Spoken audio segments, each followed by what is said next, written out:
Well, good afternoon, everyone. My name is Mauricio Alanis, Director of Sustainability Strategy and Partnerships at Maple Leaf Foods.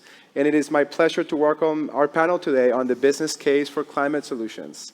I'll let the panel introduce themselves. Please share with us who you are and what you and your organization does. Yeah, thank you so much, Mauricio. My name is Mohamed Yaghi.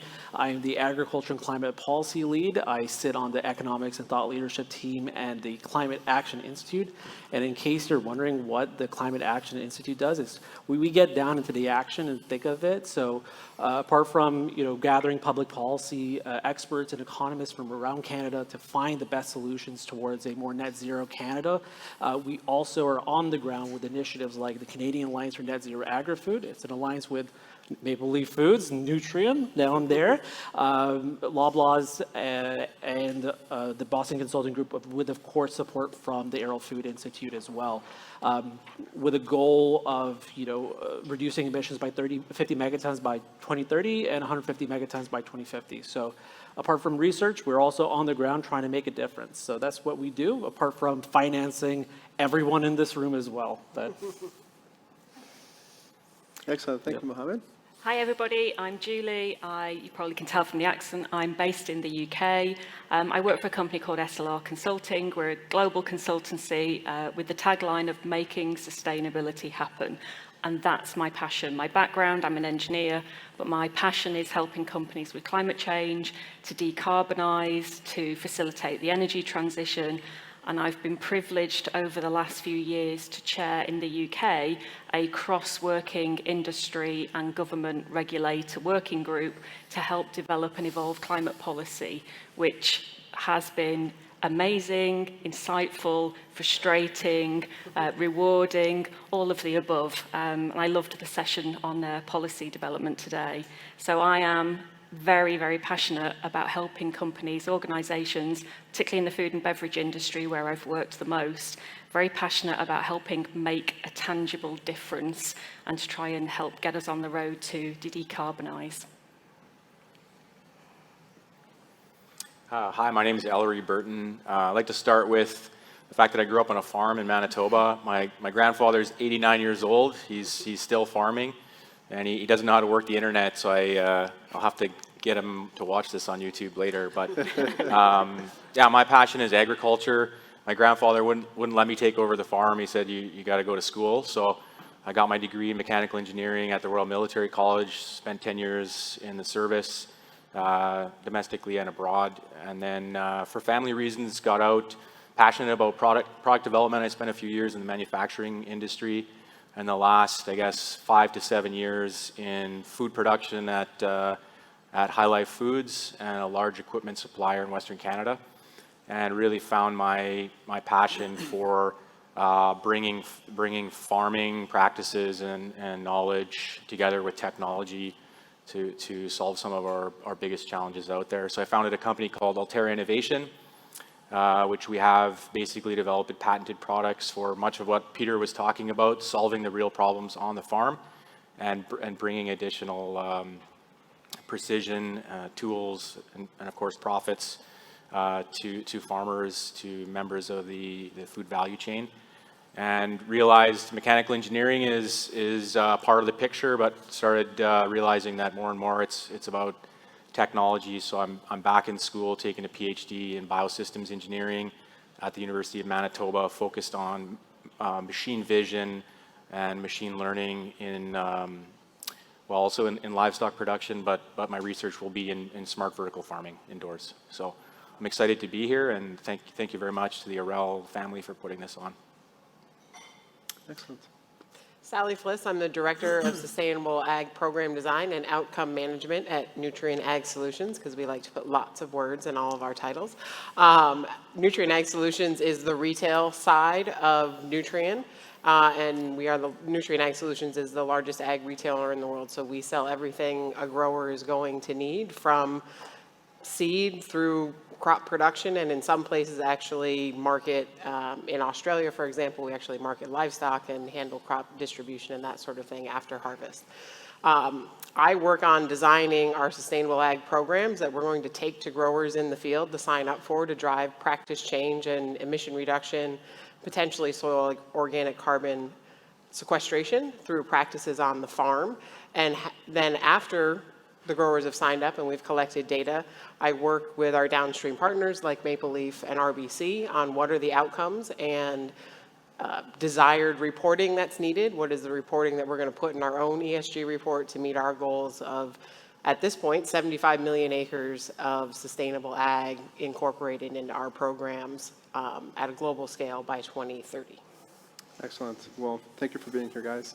So we're going to be talking about the business case for climate solutions, and I want to get started with Ellery. Let's talk a little bit about some of the challenges that exist in developing business cases. So on one hand, we know that taking climate action for the future seems obvious, but we also know that in many cases, that's not always the case. There's skepticism, there's challenges, there's roadblocks. What do you feel stands in the way of there being a business case for climate solutions? Yeah, it's a really good question. I think probably there's folks in this room and others that are really focused on doing things for the climate for good reasons. And there's, on the other end of the spectrum, maybe, if I could say, more profit-based solutions. And I think we have to spend more time listening to each other and understanding that at our table we were chatting about common ground. And in a business case, as an engineer, Julie's mechanical as well, we were talking about it last night, like lean manufacturing. So, climate emissions, it's waste, right? And so how do we do things more efficiently? How do we, it could be reducing carbon emissions, but just waste in general. So you can accomplish multiple goals. You can help the climate and help a business by eliminating waste, doing things more efficiently. And I think that's, instead of, maybe it's a terminology shift.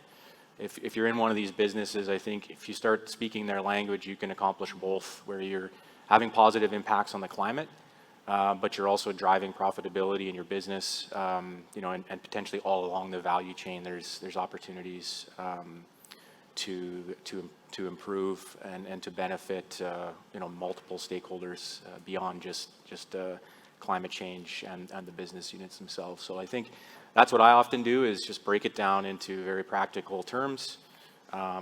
Saving energy is saving money, saving the climate at the same time. So, yeah, I love that. Sully, what are your thoughts? Yeah, we sit pretty firmly right in the middle of that spectrum you mentioned, Ellery, we have a really strong drive on that. How is this going to be a profitable situation, not just for us, but for our growers in the field? Because if the growers aren't profitable, we're not profitable, right? So how do we find that balance? And as we deploy things into the field, it is exactly balancing that. How do we make the grower more profitable with the practices that we're recommending in the field?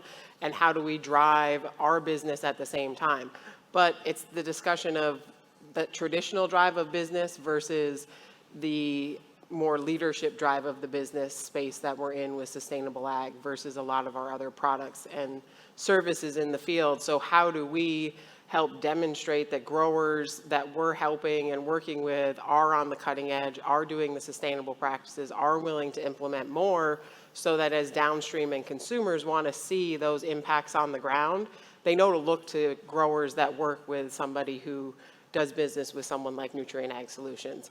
I've been doing this for 20 years, and I've heard from everybody in the space that we can't be trusted because we just sell inputs to growers, and all we want to do is see how much we can sell.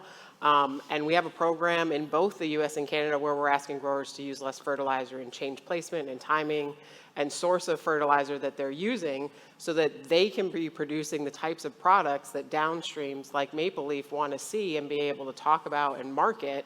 But we're also improving the efficiency of production on every acre that grower has. Awesome. Mohamed, what do you think? I think a lot. There is an incredible survey that was recently conducted by Statistics Canada.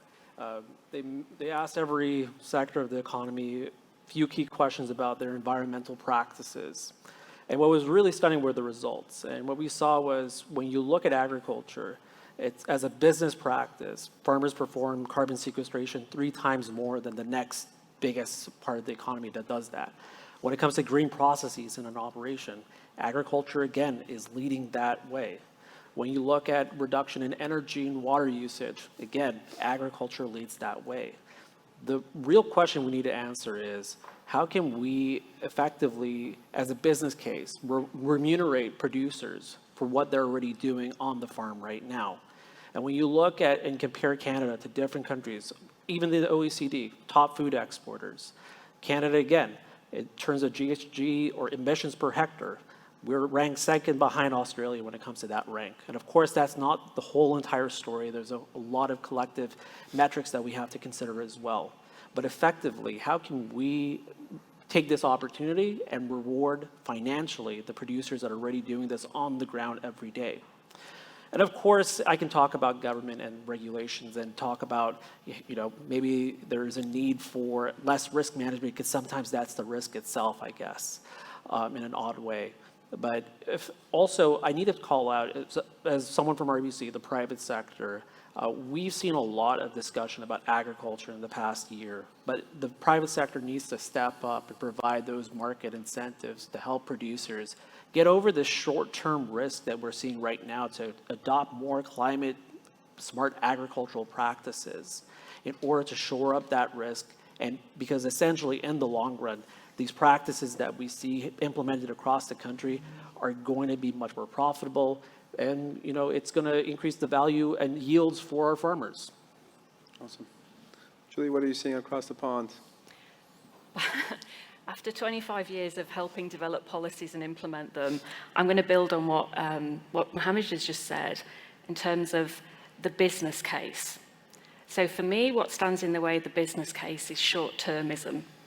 And a lot of these solutions, like you were just saying, they need a lot more time and a lot more investment than what we're used to. So companies wanting to work with 2 or 3 year paybacks, we're not going to make the difference unless we're going for the 4, 5, 6, 7 year paybacks. So things like electrification. So in the manufacturing sector, a really big step change is going to be if we can stop using the fossil fuels and electrify those processes. But that's a massive cost investment and a very big payback. So that's where we need help. So for me, the first thing is short-termism. And the second one is, if this was easy, we'd all be doing it. It's hard. And one of the hardest things I think is represented by this room is that we need to collaborate across multiple parts of the supply chain. That's hard. It's nice to do because it's nice to be in a room like this and we're all talking about the same purpose, but it's a very hard thing to do. It takes lots and lots of stakeholders, producers, distributors, users, equipment manufacturers, regulators, policymakers, and that's where we have to come together like today to be able to find the solutions which can aid our business cases and, like we were saying, aid profitability and make the business case more compelling. Awesome. So I'm hearing lots of common ground thinking, collaboration, listening, being practical, thinking in multiple benefits frameworks, really listening to the collective VOCs, or the voice of the customers, if you will, ensuring proper remuneration, patient investments, and longer-term thinking. Lots of really good answers there. Let's shift gears and talk about some of the enablers to make some of these business cases happen. Let's play a magic policy wand game. So if you were a policy fairy and had a magic wand, what one change to current policy or one new policy would you make and why? Tell us about what level of policy making, whether it's provincial or corporate, municipal, federal, UN, would you focus on and why? Let's take it with our policy guru first, Mohamed. Policy guru. I wish. But yeah, I mean, I'm going to cheat. I'm going to do two. But maybe from the onset, again, it's about focusing on what's going to make a business case for producers. Because when, it's a frustration of mine. I work with a lot of economists, I work with a lot of experts in other sectors, and they talk about these new fancy solutions that are in development that are going to need 5 years to come to fruition. We already have a shovel-ready solution with agriculture. First off, I think the communication around the role that producers can play in Canada needs to be stepped up, because it is really one of the few sectors of the economy that can naturally sequester carbon from other parts of the economy. So number one is what we're doing at Kansas at the moment. And I don't mean to put an RBC plug, I do apologize, but it is really important. It's this, how do we approach this measurement, reporting, verification framework when it comes to remunerating farmers for the carbon they sequester? At the moment, we don't really have one on a national basis that considers a hybrid model of a lot of different measurement, reporting, verification models. I'm going to, for shorthand, call it an MRV. But if we're able to unlock that and unlock this measurement standard, that's going to initiate a lot of economic activity. And again, I'm going to go back to this survey that I referenced at the beginning. One of the biggest barriers, and it is the biggest barrier out of any sector of the economy when it comes to adopting more environmental practices, is that many producers across the country find the metrics they use right now to measure sustainability too confusing. How can we create something that is standardized, that is simple, that is affordable, and can be implemented right now? Because again, we have a shovel-ready solution that can be adopted right away.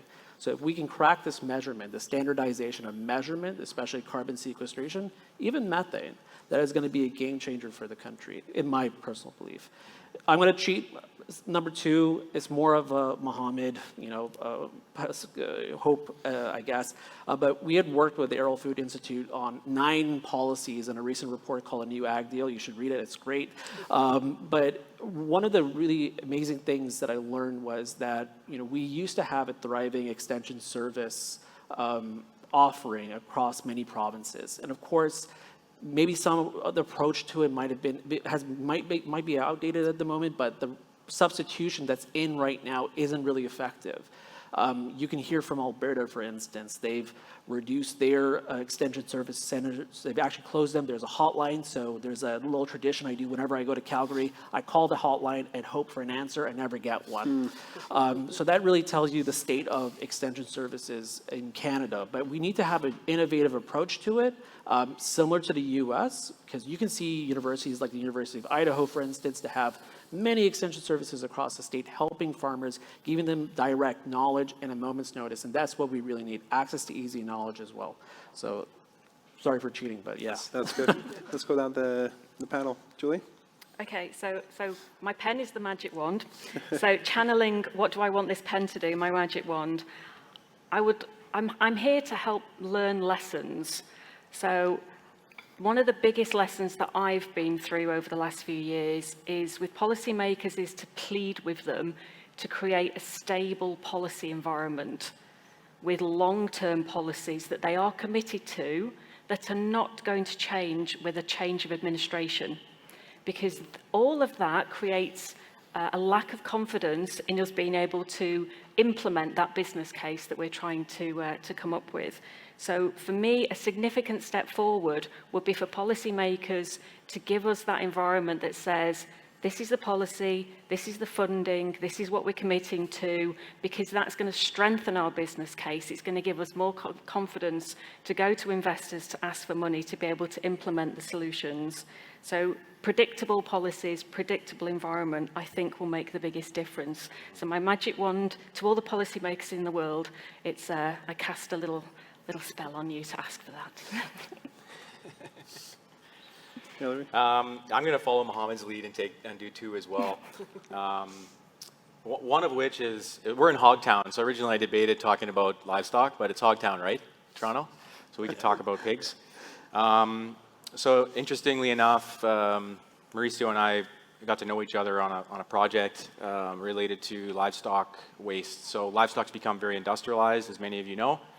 And one of the challenges I see there is actually the livestock industry spread out across multiple municipalities. In Manitoba, there'll be municipalities that don't want livestock production, so it starts to condense in some areas, but generally speaking, it's very spread out.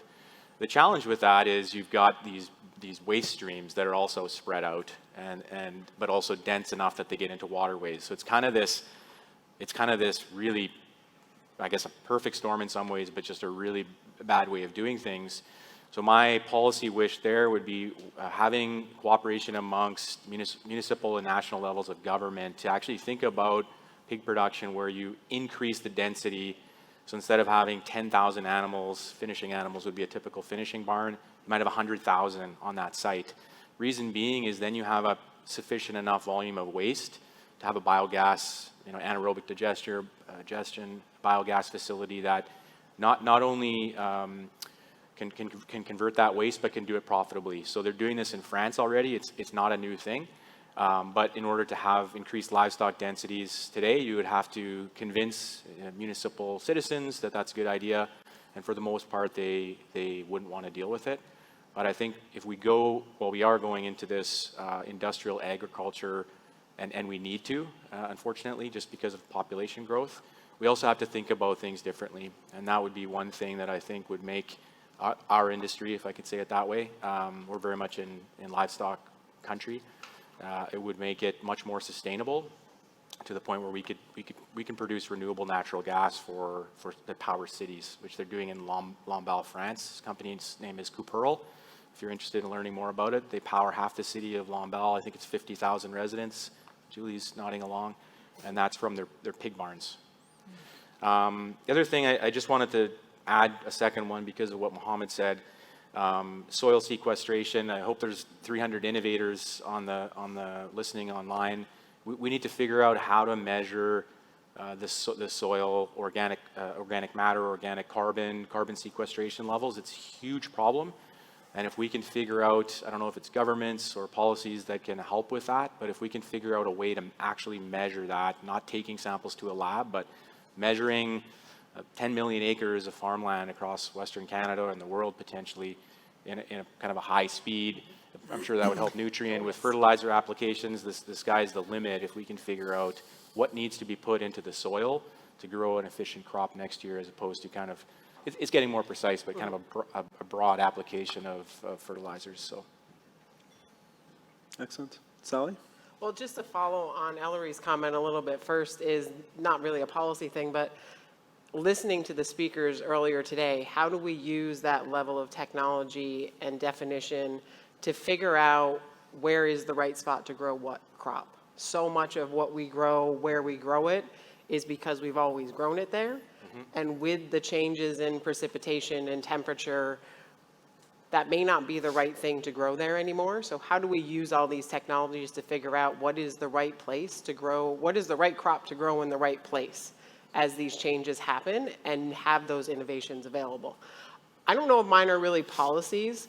They are definitely lacks that I have come across as we have gone through this journey of signing up a grower in a carbon program and getting all the way to a verified credit with a carbon registry. One is the baseline. Nobody in the world that I can think of has a good baseline for what is the potential for emission reduction or soil organic carbon sequestration. There's lots of estimates out there. And as we work directly with growers and collect that field level data, those estimates are not up to date, and they are not based on what's happening in the field today and what 2023 conventional agriculture is versus what 2011, 2009 even, when you look at some of the US data, is conventional ag was. And so we are not accurately measuring or finding the places where we can have the biggest impact, because the base data that we have available from governments is so far out of date that we can't figure out where is the next best place to spend the dollars that are available from the government or downstream or banks. And then the second would be, because everybody else other than Julie did too, I'm going to do too as well. The second isn't so much a policy thing as working with companies like Maple Leaf. How do we be as truthful and tagged together in the claims up and down the supply chain as we can, right? So we want to be on a report. How do we line up better the need for reporting and putting out their products that are from what we've done in the field with the verification cycle, with the time it takes to collect that data from a grower? We're just finishing up 2023. We won't have verified claims until hopefully June next year. Everybody wants to report, and everybody wants to put their ESG reports out and make statements between now and the end of Q1. the system does not function in a way at this point in time between grower data collection, verification and validation, and working with registries in a way that that is ever going to happen for crops produced in the US or in Canada, because it doesn't come together that quickly. And with that, how do we then think about the allocation of those sustainable crops to different downstreams? Because what happened right now, we have a great relationship with Maple Leaf. We're really working on how much of their feed are we impacting with the practices we're implementing in Canada. But when we look at everybody that produces food in North America that wants to have a claim or talk about sustainable sourcing, we do not have the infrastructure in grain distribution and data collection to allow that to happen at this point in time. I don't know how we change that. That's a big ship to turn, but that is going to be a huge challenge as more and more companies want to make claims for 2030 on sustainably sourced products and haven't invested as early as some of our partners had in finding what's happening in their supply shed. And the timing it doesn't come together with the way commodity markets work and the way environmental reporting and regulations want to work. Yeah, these are all great enablers. What I'm hearing here all resonates very much with what I think we live and breathe every day in our collective industries. It really starts with data, is what I'm hearing, a good baseline, and then a good ability to, in a consistent and standardized way, be able to measure, monitor, report, and verify. Those are really the enablers for us to be able to transact across supply chains and be able to make those business cases come alive. Predictability as well is what I've heard. Some of the things that I heard from you, Julie, ensuring that we have a predictable policy and environment. I think that's also very, very important, which sort of dates back to what you were saying of longer term thinking. And then, again, this notion of collaboration between municipal and federal governments as well. All great answers. Let's move on and talk about some of the reasons why we've done this. So all of your organizations are in some way a climate leader, and I'm sure you're doing this for both business reasons as well as high-level aspirational and climate impact reasons. What were the arguments that swayed the hearts and minds in your own organizations? What were some of the catalysts for trying to wrestle with these problems? And let's start with Sally first this time. I'm going to be totally honest, and I don't think we've swayed everybody's hearts and minds yet in our company. We have a lot of support and a lot of, from crop consultants on the ground up through executive leadership, that are really excited about this and see the different opportunities, whether it's for our growers, whether it's in the marketplace, whether it's for just reporting on the good that we can do with the growers we're working on. But there's still a lot of, we are an ag retail business, we are a fertilizer manufacturer, our business is to sell and manufacture fertilizer. And so we still have a lot of discussions internally about how do we balance these things. We sit in a slightly different place than most other ag retailers, not fertilizer manufacturers, there are other publicly traded fertilizer manufacturers, but we're the only publicly, I believe, the only publicly traded fertilizer or ag retailer on the ground. And so we have to sit in this awkward position that a lot of the other retailers don't need to be in yet, because they're not facing the investor relation questions, they're not facing some of the pressures we face on reporting, because we are a publicly traded company. And so it can make it very awkward in the field to have those discussions with crop consultants and our leadership on why are we doing this? The neighboring retail doesn't have to do this, and they're able to go out and sell X, Y, Z instead of paying attention to these things. And so it goes back to that, how do we talk about, if we're the leading voice catalyst for this practice implementation on the ground, that growers are going to want to work with us because you have the request from the downstreams, from the people buying their products to be able to report on and show progress. And so it's a very big shift in how you think about an ag retail business versus the traditional approaches of just working with growers and getting product on the ground. And so it's not that we're not getting product on the ground, and it's not that sales are not a driving force in our business. It's just a huge shift in how you have that conversation with a grower, or how our team has that conversation with a crop consultant. Our crop consultants are on the ground with some of their growers every day of the week, and holidays and Sundays and weekends included, trying to solve those problems. And so a lot of it they're doing, how do we translate that back into the language that we all use in a room like this versus the language that they use in the field with their grower, so that we're all speaking the same way, and it's not this big scary, why are you coming at me with regenerative ag now? I've been doing good work with my growers for a long time. Me? Yeah. So, Let's go around the yeah, panel. I was I'll thinking give you why guys a not? heads up. yeah. Always going clockwise. So this February, I was actually in Saskatoon, and I'm going to answer your question, don't worry. And I was on a tour of the University of Saskatchewan with RBC CEO Dave Mackay. And he knows a scary amount of about soil. Like, I was concerned. I've sold fertilizers, and I was like, oh my God, how much does this guy know? So, I mean, from a very rudimentary basis, it has to start from the top down, right?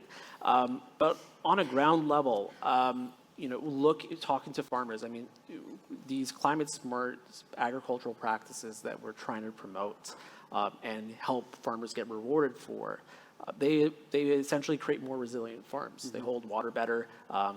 They promote biodiversity. So there's a financial case from the very get-go for these practices that we're trying to promote. But along with that, I mean, RBC, of course, we bank the entire agricultural supply chain. But for us, what we saw was, firstly, it's critical, to our economy. Agriculture hires 1 in 7 people from the labor force. It exports over $92 billion in food every year to over 200 countries, and that's critical to our balance of payments. But just from a personal side, I've had the honor of going across Canada this year, meeting urban and rural communities across the country, and agriculture is a uniting thread that brings our country together. We're a very big nation, and agriculture does a really effective job bringing everyone together. So I would say from a cultural identity standpoint, that would be another thing. But then lastly is about innovation. And if the agricultural sector isn't innovative, if they don't have access to the tools that are innovative, then Canada itself isn't going to be an innovative country. So maybe first off, I'll recap from top down, but also it's a good business case for the farm. But overall, RBC believes that if agriculture wins, if every sector of the Canadian economy wins, ultimately we as a business win as well. It's just very logical in that sense. So, yeah, I'll give it over to you, I guess. I'm really, really lucky that our organization, I've got 3,000 colleagues around the world who are all driven about making a positive impact and driving sustainability. So no issues for our own organization to want to do something about this. Our biggest challenge is working with the companies, the corporates, to be able to find their catalyst. What is their driver to want to change? And I think it's been very difficult over the last 20 years to change companies from taking that everybody's full of aspirations and strategies. And you keep going, oh yeah, we're going to come up with this, I'm going to do this. But it's turning that into action. That's been one of the biggest barriers. So what is the catalyst for that? And for me, in the last 4 years, the biggest catalyst I've seen is the investment community have woken up. So prior to that, it was the government driving a lot, and it was a lot of us thinking that the consumers were demanding things, so we were changing and we were evolving to meet consumer expectations. But no, for me, the last 4 years, the biggest change has been the investment community coming in and saying, tell me what you're doing. I don't want to invest in a risky business. I don't want to invest in a business that isn't doing something in this area. So we've been very lucky to be able to work with the investment community to help them look at what do they need to look at? What does a good, sustainable business need to do? And I agree with Mohamed, it's top down and it's kind of follow the money. If your investor is telling you you need to do something about it, your CEO is going to wake up and they're going to force it through the organization. So that's been the catalyst I've witnessed. Ellery? Yeah, really, really good stuff. So I spent a few years, well, in Department of National Defense is a big organization. I spent a few years at High Life and then at a smaller agricultural equipment company. And I didn't have a lot of success convincing some of those folks to do things differently. So I started my own company. So that's one thing that people could consider. I'm not saying everyone should do that. So my company is essentially a startup, I would say. There's a group of us. I have some co-inventors on our patents. So I can tell you a little bit of a story about that. To Julie's point about just solving the problem, I think it was Peter before saying, like, let's just solve the problems already. So I was in the livestock space. I brought this with me. And people probably say, well, what the heck is this thing? Well, one of the things we were seeing in the processing facilities was the variance, and I won't go down to too many of the details, but a variance in animal size. Well, why does that matter, okay? Well, there's a huge labor challenge to get people into these processing facilities. So we had, and I was in charge of buying the equipment. I wasn't even doing engineering stuff proper. And so to get into context, there's about a 90-pound difference between hogs that are coming in from one batch to the next, like from one truckload to the next. So it's a huge challenge with robotics, as you can imagine. So well, why don't we figure out what's going on? Like, let's get to the bottom of what's happening here. You know, one of the ideas that's not new is livestock ear tags, right? Anybody that's been on a farm will say, yeah, that's just an ear tag. The problem with them is they're too expensive. So we were doing 2 million hogs a year, Maple Leaf probably 3 or something like that. So at $1.50 a piece, it starts to add up, not including the hardware to retrofit barns and get all this data together. So I just started thinking about it. I said, well, how do we do this? So this is a livestock ear tag. One piece dissolves in the hot water at the processing facility, and this piece didn't float before. We've made it so that it floats. Why do you want it to float? So you can recapture it, sanitize it, reuse it. So we can track an animal for 20 or 30 cents, collect the data off that. The data is what we really needed in the first place. This was just solving the problem of capturing that data. And we think that we can find $25 to $30 per animal. I haven't done the conversions on CO2 equivalents yet. I need to get on that. I'm running out of time. But in terms of, that's what producers understand, dollar per head. So that's where we're hoping the adoption comes. But it's better feed conversion rates. It's reduced emissions, feed costs, of course. And then on grain tracking, a co-inventor of mine, a friend of mine actually, Colin Rosengren, came to me and said, hey, you left your company now, do you want to help me with something? And he farms 10,000 acres in Saskatchewan, and he's a genius. I call him the mad scientist, respectfully. And what his concept was, and I can't go into the details too much yet because we're still patent pending, but essentially we're finding a way to, and we found a way actually to create a digital twin of grain, where it comes from in a field, specific coordinates. We can track that all the way to the bin. We're working with companies that have camera technologies to catch quality samples of at the time that the sample was collected, so they'll know exactly what quality of grain came from, not per square foot, but certainly per acre of the field. And then back to Sally's point, it's case, so what? So this grain shouldn't have been grown in this soil type, or the wrong fertilizer was applied. Next year we try something different. We can apply machine learning to do that. So you make incremental changes. Anybody who doesn't know what machine learning is, it's not that scary. You make incremental changes, and is it better or worse, basically, the next year. So you make small changes, so if it's worse, so, okay, we don't want to do that, you go back. And you can do models to keep that from taking too long. But I guess that's what I would encourage folks to do is just solve the problem and find the way to communicate that to others. I wasn't a big climate person. The way I connected with it was just to make things more efficient. I love to solve problems, make things more efficient, and be a good steward of the land. Growing up on the farm, you had to reuse everything, and you didn't want to pollute the land that you live on. So it was kind of born into me, but I never thought of it as a climate-based solution. So a little bit different than some of these folks in the bigger organizations. I was wondering why I was here, and I thought I would share those stories that there's real problems out there that need to be solved.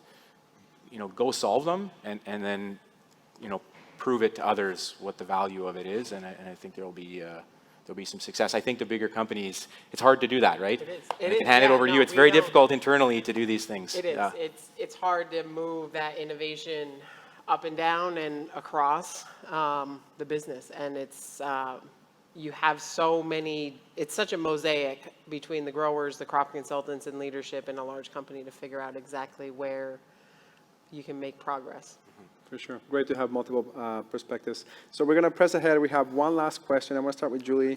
Just before we go there, we do have some time at the end. We will have some time at the end for Q&A. So if you're thinking of any questions, please write them down, and we'll run a mic over to you. So last question, we'll do a quick round, 1 minute each, in terms of making your own business case. So our audience is full of practitioners with an interest in making positive change, but maybe some of them report to bosses or stakeholders, partners or shareholders who still need some convincing.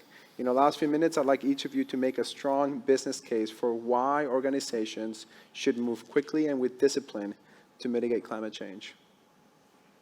Okay, I will keep it quick and keep it simple. And that was one of the best pieces of advice I had from a teacher many years ago. Keep it simple.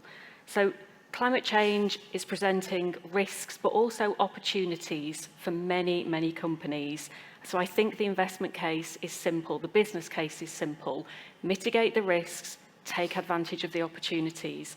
And if companies don't do this, profitability, reputation, consumer expectations, and the ability to access funding is all going to be compromised. So who wants to invest in a company that isn't tackling this? Who wants to buy from a company that isn't tackling this?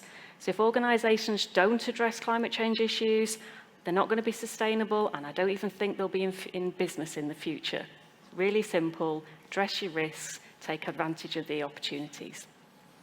Awesome. We'll go down the panel. Ellery? My turn? We're going the other way now? Well, we're going down the panel. Yeah, I like what Julie said. I think for me, I gave this a lot of thought. I said, be courageous, I think, be humble, and especially, bigger groups, let's say Nutrien, RBC, Maple Leaf, not necessarily picking on you guys, but you guys have there's a lot of influence, a lot of power in those organizations. And I think what I would say is be open to innovation. So what I've experienced innovating is that you're almost trying to convince people to do things better. It's really frustrating to the point that some of our customers are in Europe. I haven't talked to a single customer in Canada on some of our technologies because I know how I'll be received, and it's too bad actually. It's too bad that anybody would have to experience that. So in your organizations, set a goal to test 10 new products a year, 10 new concepts a year. Let them fail, lose some money, whatever risk you're willing to take. It could be internal, it could be external. Some of your best ideas will come internal to your organizations. They know the problems, they know the challenges. They might be too scared to bring it up. They may not have a voice. So I would encourage groups to foster innovation that way. It's a fancy way of saying it. Just be willing to try new things, be willing to test out innovations. And I think that will, break through some of these, ag tech startups, allowing some of that technology and innovation to get into the larger corporations and then have a bigger impact faster. I think we have to think at a systems level. One of the biggest challenges we run into as we think about what are the programs we're going to deploy and how we're going to interact is there's so much information out there that just wants one specific practice to be the answer. Well, we can't even have one practice a lot of the time be the answer on a single field. So you need to address the whole system and what's the profitability and the resource concern of the whole system. And for us, that's starting at the field level to figure out what is the right practice in the right place in that field to implement, to have more profit for the grower, to have more profit for our company, and to have a product that is going to meet the specs and requirements as we look downstream. So we do have to think about what fits in the right place and not just what is a popular practice that everybody wants to talk about and is the one that we should put out there because everybody talks about it a lot. It really has to be done at that field level and in some places at a subfield level to figure out how is this really going to work and benefit everybody up and down the supply chain. Last word. I'll keep it brief, but essentially, if we're able to successfully adopt these practices, we can grow more food with fewer emissions, ultimately. What we have to ensure is that we help producers get over this short-term risk, and there's no cookie-cutter solution. It's going to require multiple different solutions for every type of farm. So collaborating together across the supply chain is going to be as imperative as ever. And I'm glad to see that we're already doing that right now. So that's my final word, I guess. Excellent. So I'm hearing don't get left behind, be courageous, be humble, be open to innovation, leverage your size and influence, have systems level thinking with multi-benefit frameworks, and collaborate. All right, so we'll have time for a couple of questions. Let us know who you're directing your question to, who on the panel or generally, and who would like to kick us off.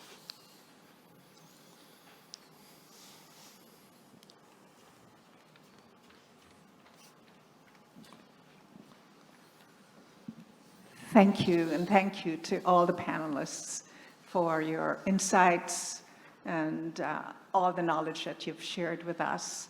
One thing, I don't think I could leave here today without asking all of you, how come you didn't mention University of Guelph? Like, do you not see the, it's a genuine question. Do you not see the work that's going on or could be going on at the University of Guelph as part of the solution? From an innovation perspective, trying new things, taking advantage of opportunities. When you talk about soil, we work with soil, not just what to fertilize and when to fertilize, but how to rotate crops, whatever. In other words, I'm wondering if you think, and this is because as the university, I want us to understand how you think about us. And I think it's really important to get a sense of whether or not you see the work that we do, even through the Arrell Food Institute or Ontario Agricultural College. We are the food university, and you didn't mention us. So I'm kind of wondering, what are we missing? I can. Yeah, I was going to say, Ellery and Mohamed, I know you guys would have some great answers to I'll this. start. I'll give Mohamed some time to think about it. So I'm here because of the University of Guelph. So through my research, I'm participating in the Net Zero Food Systems Challenge. So Gina, I don't know if she's in this room or not. Maybe I can tease her, but she's crazy enough to have invited me here. What I would say, so University of Guelph is amazing. Not only the food is amazing, but the research programs. And I would even add one thing I think researchers are doing well. I'm not sure if you guys have a program like this at Guelph, but it's called Lab to Market. I think it's a national level program now. And there seems to be a bit of a gap between researchers, very, very smart individuals. When I speak to the soil scientists in our group, I can't understand what they're saying because they're so smart. And I'm really interested in learning about soil. Being able to translate that into industry, into something that busy folks can pick up and say, okay, I can see how to apply this. And I think we need to do more applied, I'll call it applied research, but how do we take that innovation from the universities and be able to apply it in industry? I really think there in a lot of places I've seen a gap. So we're doing really fascinating research, but it's nice to have a part of that that's specific to solving challenges in industry. Sorry, go ahead, Mohamed. Oh yeah, to answer your question, we already are working with the University of Guelph, especially the Arrell Food Institute. I mentioned earlier the Canadian Alliance for Net Zero Agri-Food. I know it's a really long name, and we have a lot of partners on it, but Maple Leaf Foods and Nutrien is also a part of this alliance as well. We're working with Asim Biswas, who is speaking in another room right now. Maybe he can testify as well. But essentially, we are already working with the University of Guelph on a lot of these different initiatives, and it's really important to work with your researchers, but also researchers across the country as well, as we already are with the University of Saskatchewan, for instance. So to answer your question, we already are working with the University of Guelph, and we intend to continue that work. So you can be ambassadors. Of course. Oh, naturally. We can be better ambassadors. Of course.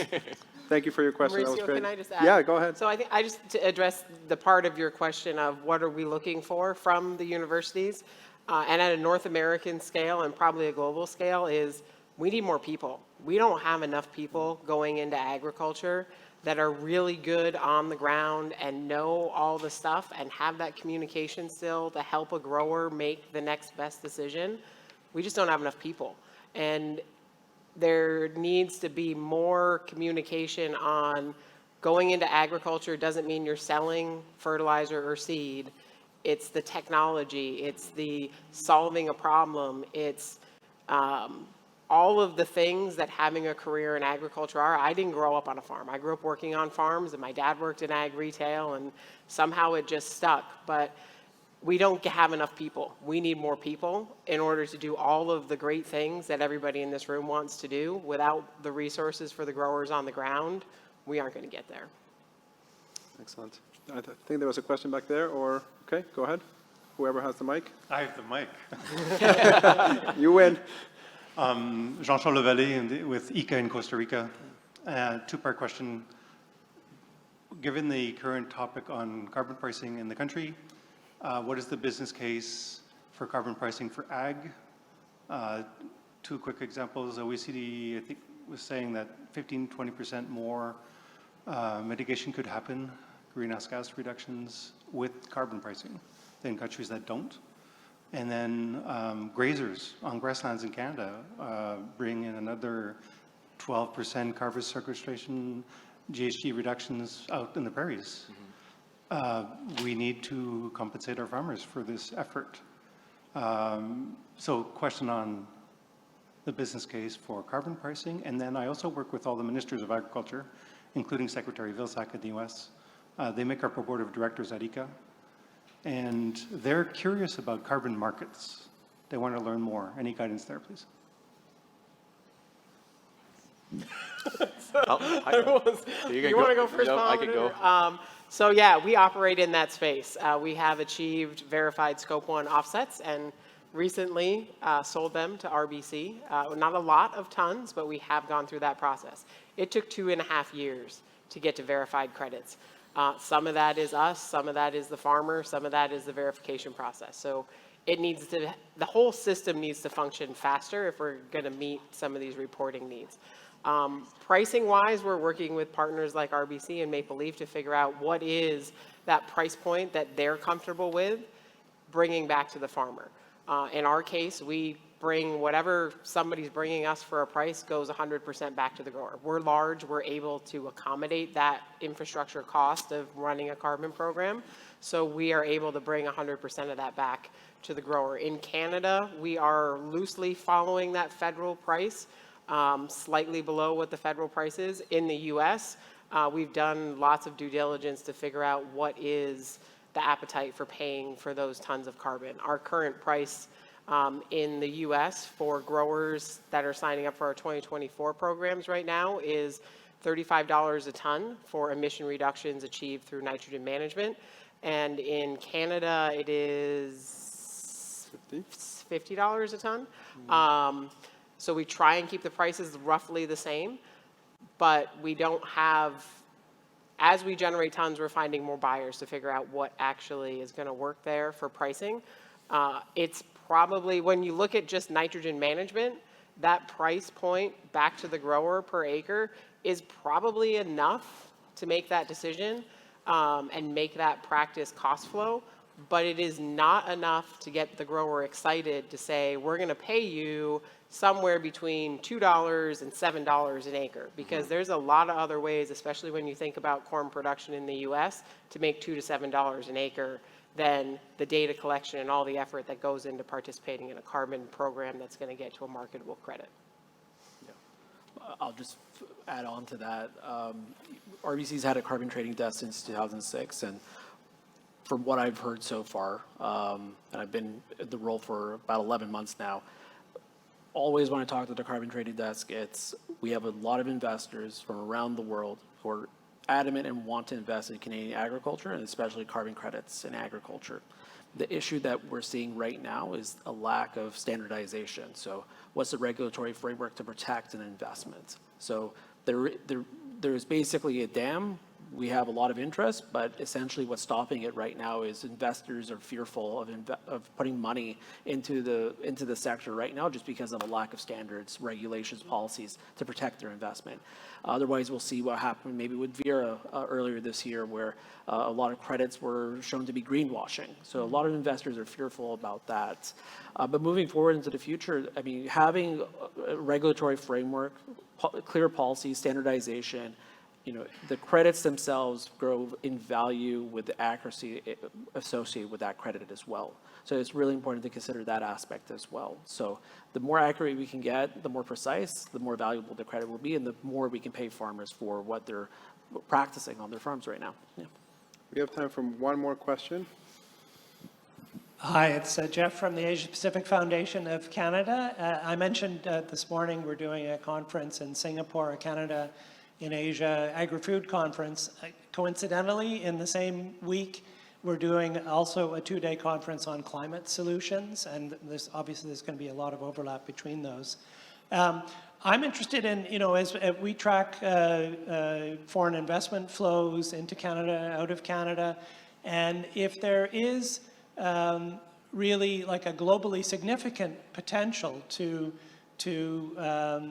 achieve, lower emissions and to get carbon credits in the ag sector in Canada, is it possible this can actually make Canada a magnet for a certain kind of international investment based on advances that are being made in the sector in Canada? Is that something that you would see as bringing a net inflow of investment kind of related to those exchanges? I mean, yeah, absolutely. I mean, first off, where's my invitation? I want to come to Singapore. But secondly, again, I mean, the opportunity is there. If we can manage a way to sequester through climate smart agricultural practice, 35 to 38 megatons till 2050. That's 25% of Canada's national emissions. That's a lot of carbon credits for investors to plug into, and that's something they're really excited about. But again, it's just about that. How can we protect investments so that whenever they invest in programs, it's assured that whatever they've invested in, it will stick, essentially. Can Go ahead, I Julie. just build? So that's the opportunity side for investors. Investors' primary purpose is to mitigate their risk. So investors will only come if they know that companies are looking at their risks, particularly around agriculture and the changing climate and the extreme events becoming less extreme and more common. So there's that side of the equation too, that it's not just about the upside, which is great, but it's the risk management, which is more fundamental to the running of the business. That's what the investors want to see managed. I was just going to add, it's all about verification to me. I mean, Canada has monstrous land mass, forestry's proven to sequester grazing lands. There's lots of, we think this sequesters, and as soon as we can prove it, I'll say with a sensor, because I'm kind of wired that way, but somehow measure in a cost-effective, I'll say real time or in a reasonable amount of time basis, I think that investment, if I'm an investor, if you can prove it, right, mitigate your risk, you can see your, let's say there's a dashboard, we can see on our screen, you're buying credits, this soil has the ability has a capacity to sequester, X amount more carbon, and it's got to make it more tangible, right? And then I think that will happen. Whereas right now, these folks know more about the carbon markets than me, but to me it seems kind of like, cryptocurrency, or something like that, where it's just difficult for people to wrap their head around. And if we can get a way to verify, I think it will allow some of this capital to flow and people to trust it. And then to Mohamed's point, I think having that framework that, we know policies and government standards and things aren't going to change a few years from now. So. All right, we're going to leave it there. Mohamed, Julie, Ellery, Sally, thank you so much for your time and your perspectives today. Thank you. Thank you.